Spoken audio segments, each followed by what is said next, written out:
Question पढ्नुस् त। पहिला question solve गर्न भन्दा पहिला मैले अघिल्लो सिरिजमा पनि भनेको थिएँ के गर्नुपर्छ रे, एमसीक्यू डिल गर्न भन्दा पहिला 40 to 45 सेकेन्ड अथवा 50 सेकेन्डको अराउन्डमा माइन्डलाई क्वेशनमा कन्सन्ट्रेट गर्नु होला है। दायाँ बायाँ सोचेर क्वेशन पढ्नु भनेको त्यो थ्योरिटिकल सब्जेक्टको क्वेशन पढ्नु जस्तै हो, त्यसो नगर्नु होला। माइन्डलाई के गर्ने, कन्सन्ट्रेट गर्ने।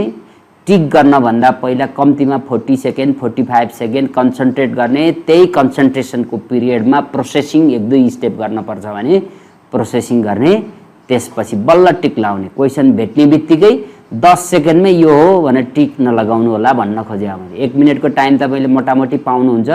1 मिनेटको टाइममा 1 मिनेटै पर्खनुस् म भन्दिनँ।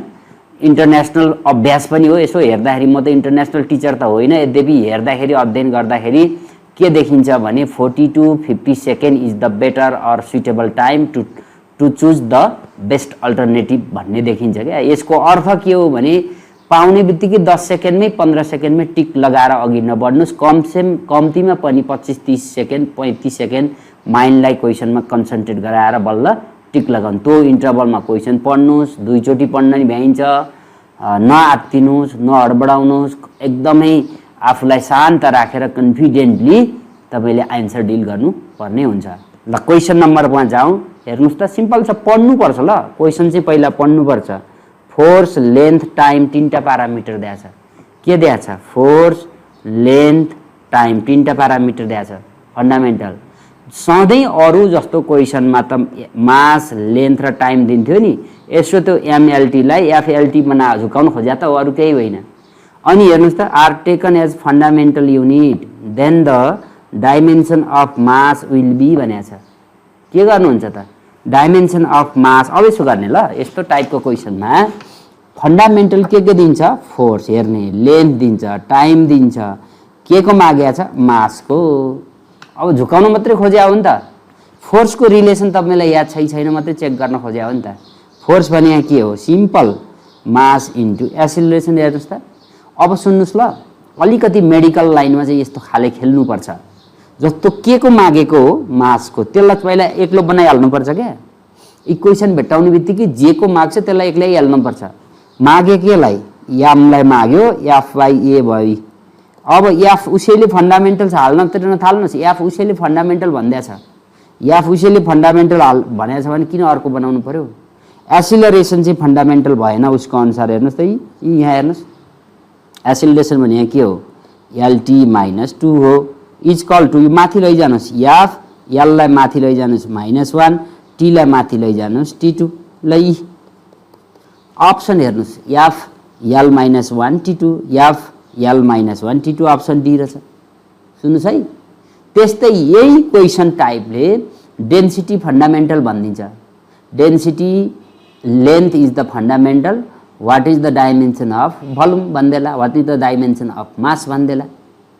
त्यही क्वेशन त हो। यसबाट हो अब बुझ्नु पर्यो के यस्तो क्वेशन मैले डिस्कसन गरेको क्वेशन ध्यान दिनु ल, एकदम इम्पोर्टेन्ट पोइन्ट छ। मैले डिस्कसन गरेको क्वेशन नै आउँछ एक्जाममा भन्ने होइन। यसबाट तपाईले लजिक सिक्ने हो। जस्तो मैले यहाँ के गरेँ, फोर्सलाई जुन हामीले अर्डिनरी सिचुएसनमा फोर्सलाई त हामी डिराइभ भन्छौँ नि, तर according to question force is fundamental. त्यस्तै अर्को क्वेशनमा according to question density is fundamental भन्देला, according to question volume is fundamental भन्देला। जेसुकै भन्नुहोस् त, यो क्वेशनबाट त्यो टाइपलाई, त्यो भेराइटीलाई त हामीले सिक्नु पर्यो नि त। त्यही भएर म के भन्छु तपाईहरुलाई, क्वेशन रट्ने चाहिँ होइन क्या। क्वेशनको ट्रिक भन्छन्, ट्याक्टिक्स भन्छन्, केही होइन। यो हो के कन्सेप्ट हो। तपाईं त्यो क्वेशनबाट त्यो टाइपको, त्यो भेराइटीको, त्यो लजिकको जुन क्वेशन आए पनि सल्भ भयो नि त। त्यसकारणले क्वेशन याद गर्न भन्दा के याद गर्ने त? लजिक चाहिँ याद गर्ने।